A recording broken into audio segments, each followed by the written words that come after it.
Hello friends, this is Rahi and welcome to our channel BEd वाले। I hope आप सभी अच्छे होंगे। और आज की इस वीडियो में हम डिस्कस करने वाले हैं एक इंपॉर्टेंट टॉपिक को, जिसमें हम बात करेंगे सेल्फ रेगुलेशन की। सेल्फ रेगुलेशन क्या होता है, यानी स्वविनियमन, यानी हम कह सकते हैं खुद से मोटिवेट होना, खुद की एक्टिविटीज को मॉनिटर करना या खुद का इवैल्यूएशन खुद करना।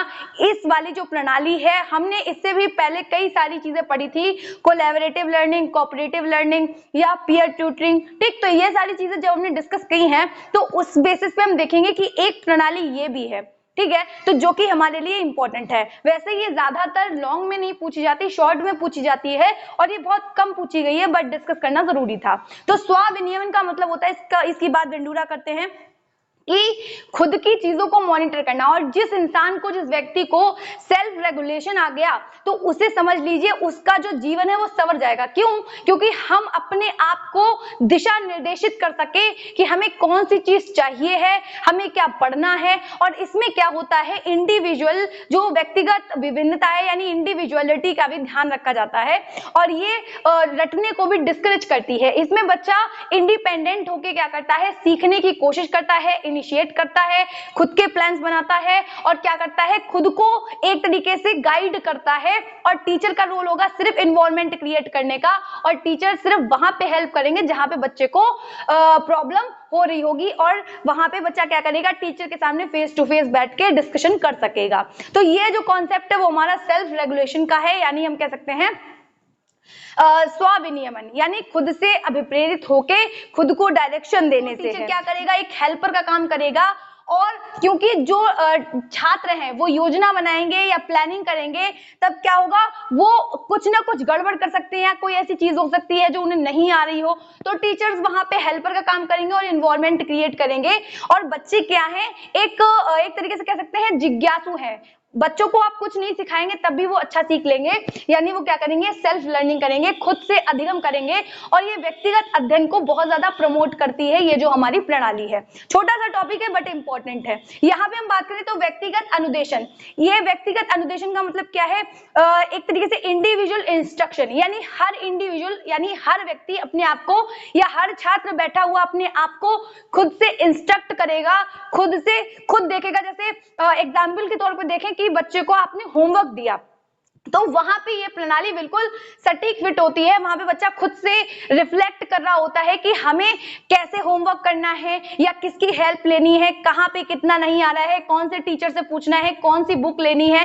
तो वहां पे क्या कर रहा है, वो सेल्फ रेगुलेशन कर रहा है, खुद के ऊपर रिफ्लेक्ट डाल रहा है कि हमें किन किन चीजों की आवश्यकता है, या हम कैसे कैसे वर्क कर सकते हैं, या कैसे हम अपनी चीजों को या प्रॉब्लम को फेस कर सकते हैं या उसका सोल्यूशन निकाल सकते हैं। तो बच्चा खुद की प्रॉब्लम को सॉल्व करेगा, खुद से मोटिवेट होगा। और जब वो खुद से मोटिवेट होगा, उसे अच्छा समझ आ रहा होगा या काम को वो अच्छा कर पा रहा होगा, तो वो जो दूसरे छात्र हैं या स्टूडेंट हैं उनको भी क्या कर सकेगा, बता सकेगा, सिखा सकेगा चीजें। ठीक है, तो ये इस चीज को भी प्रमोट करती है। तो इसके बारे में सबसे पहले जो हमारा व्यक्तिगत अध्ययन है, यानी जो एक तरीके से कह सकते हैं जो हमारा इंडिविजुअल इंस्ट्रक्शन है, उसके बारे में सबसे पहले बताया था फ्रेड एस केलर ने। तो इस जो प्रणाली है उसको हम केलर प्रणाली भी कहते हैं। ठीक है, अब इसमें क्या होगा, इसमें बच्चा स्वतंत्र रूप से सीखेगा। और ये कई तरीके के, मतलब जिसने भी अपनी प्रणालियां दी है, जैसे मॉन्टेसरी ने एक प्रणाली दी है, या हम कह सकते हैं फेडरिक ने दी है,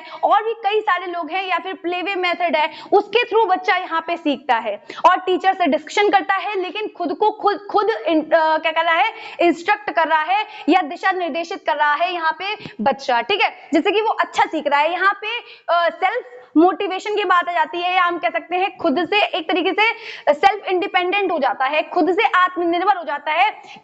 देखिए, टीचर सिर्फ इतना बताएगा कि हमें चीजों को कैसे देखना है। जैसे एक टीचर क्या कर रहा है, उसको बता रहा है कि कैसे हम अच्छा सीख सकते हैं या कैसे हम चिंतन कर सकते हैं। तो एक कह सकते हैं हेल्पर का काम कर रहा है कि हम चीजों को कैसे सीखें, या ज्ञान को अपने अंदर कैसे रखें, या स्वयं चिंतन कैसे करें, या हम कह सकते हैं उद्देश्यों का निर्धारण कैसे करें। तो टीचर सिर्फ इतना काम कर रहा है, बच्चा सिर्फ क्या कर रहा है, यहाँ पे अपने आप काम को कर रहा है और चीजों को ऑर्गेनाइज कर रहा है, खुद से क्या कर रहा है, सारी चीजें देख रहा है। व्यक्तिगत विभिन्नताओं का ध्यान रखा जाता है कि एक बच्चे ने क्या किया, वो कम सीख पा रहा है तो क्या है, इसमें पूरा एक चैप्टर कंप्लीट करने के बाद में दूसरे चैप्टर पे आएगा। तो ऐसे हर बच्चे के साथ है, यहाँ पे व्यक्तिगत काम हो रहा है कि आपने जितना पढ़ लिया वो खुद के लिए पढ़ा है ना, किसी पे बोझ नहीं है या भार नहीं है। तो बच्चा क्या करेगा, अपना अपना पढ़ेगा और वो जितना सीख पा रहा है वो उतना सीख पा रहा है। उसकी स्पीड अलग है तो उसके सीखने का तरीका अलग है। तो ये प्रणाली उस चीज को प्रमोट करती है कि हर बच्चा अपनी स्थिति या अपनी गति से सीखता है तो कोई प्रॉब्लम नहीं होती है, वो अपने आप मोटिवेट होके जितना उसे सीखना होगा वो उतना सीखता है, अच्छे से करेगा। यहाँ पे कॉग्निशन की बात होती है, संज्ञान की बात होती है, वो खुद के चिंतन करेगा खुद से। और फिर मेटा कॉग्निशन की बात करेगा, यानी अपनी भी सोच पे और सोचेगा कि उसको कैसे क्या करना है, थिंकिंग अबाउट थिंकिंग, यानी हम कह सकते हैं अपनी सोच पे सोचेगा कि उसको और क्या करना चाहिए क्या नहीं करना चाहिए। और मोटिवेशन यहाँ तो काम करता ही है, यानी जो तीन फैक्टर्स हैं, संज्ञान, मेटा कॉग्निशन यानी कॉग्निशन, मेटा कॉग्निशन और मोटिवेशन, यहाँ पे तीन फैक्टर्स बहुत अच्छे से काम करते हैं। यहाँ पे रटने को बल नहीं दिया जाता है, बच्चा खुद से सीखता है और आत्मनिर्भर बनता है। ऐसे ही अगर हम बात करें, डिस्कवरी को बहुत ज्यादा प्रमोट किया जाता है, बच्चे खोज करते हैं, है ना, ऐसी एक्टिविटीज करवाई जाती हैं जिससे बच्चे खुद से सीखने के लिए प्रेरित हो, खुद से एम्स बनाएं, खुद से गोल्स बनाएं और उनको अचीव भी करें, और अचीव करने के बाद में उसका इवोल्यूशन भी कर सके, यानी मूल्यांकन भी खुद से कर सके और देख सके कि उन्होंने कितना अच्छा और कितना बेहतर किया है। और अगर हम बात करें तो इसकी कुछ स्टेजेस भी होती हैं, जो हमारी सेल्फ रेगुलेशन प्रणाली है या हम कह सकते हैं लर्निंग है, अधिगम है। सबसे पहले बच्चा इनिशिएट करेगा, ये प्रारंभिक अवस्था है या प्रारंभिक शिक्षा की अवस्था है कि बच्चा क्या करेगा, इनिशिएट करने की कोशिश कर रहा है कि वो कैसे सीखेगा, कैसे करेगा, वो मतलब क्या क्या सीखेगा, इस स्टेज में वो ये समझ रहा है। अगले चरण में बच्चा ये सोचेगा कि जो प्रॉब्लम उसके सामने आ रही है वो कैसे फेस करेगा या उसको उसका सोल्यूशन कैसे निकालेगा, तो ये दूसरा चरण है। और तीसरे चरण में बच्चा मोटिवेट है, जब उसने प्रॉब्लम का सोल्यूशन निकाल लिया है तो क्या कर रहा है, बच्चा मोटिवेट है, और जब मोटिवेट है तो वो दूसरे स्टूडेंट को भी मोटिवेट करेगा सीखने के लिए, ठीक है। तो यहाँ पे ये जो सेल्फ रेगुलेशन जो हमारी लर्निंग है वो इसलिए काम में आ रही है क्योंकि अगर बच्चा खुद से सेटिस्फाई है, मतलब खुद से अभिप्रेरित है, खुद से सेटिस्फैक्शन उसके अंदर है, तो वो क्या कर सकेगा, कंपटीशन की भावना नहीं आएगी और ना ही रटने को प्रमोट किया जाएगा, ठीक है। तो बच्चा हर स्टेज में, हर स्थिति में सीखने की दशा में होगा। यहाँ पे आप देख ही चुके हैं कि बच्चा खुद से क्या करेगा, प्लानिंग करेगा और खुद से अवलोकन करेगा, फिर इवोल्यूशन भी वो खुद ही करेगा, मूल्यांकन भी वह खुद से करेगा खुद के कामों पे।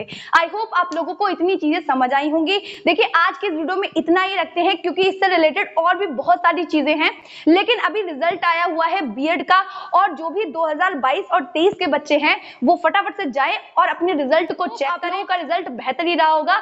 सभी को कांग्रेचुलेशन। इससे रिलेटेड बहुत सारी चीजें हैं जो भी पढ़ना बाकी रह गई हैं, जैसे इसके गुण क्या हैं, इसके दोष क्या हैं, या हम कह सकते हैं इसके कुछ एलिमेंट्स हैं उनको भी देखेंगे, या इनकी कुछ प्रणालियां रह गई हैं वो भी देखेंगे, क्योंकि अपने आप में एक लंबा टॉपिक है, इंपॉर्टेंट इतना नहीं है बट लंबा टॉपिक है। वीडियो अच्छी लग रही हो और आपकी हेल्प हो पा रही हो तो वीडियो को लाइक करना एंड चैनल को सब्सक्राइब करना बिल्कुल भी मत भूला करिए। मिलते हैं इसी तरीके की मोर वीडियोस के लिए, तब तक के लिए जय हिंद।